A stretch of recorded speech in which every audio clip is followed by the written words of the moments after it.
What's up? I'm on Hurricane Creek Trail.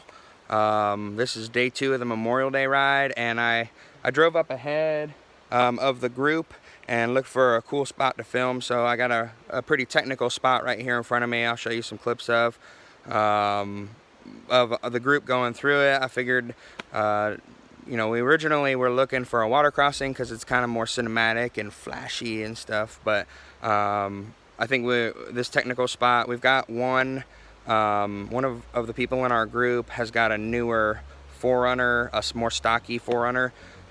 So we're gonna see if we can get her through this. I think she's gonna do great. I think she's just learning what her four-wheel drive low will do, and I just went through it with no problems in low. Zero slippage practically. So I've got my 360 camera up there. I'm gonna be shooting it down the trail. So this section here is somewhat technical. A stock four-wheel drive would make it through just fine, I think, but we'll see. Maybe a little bit of spotting will be needed. So it's a little technical right here, and then as soon as Dan shows up down there, we'll be kicking off the video.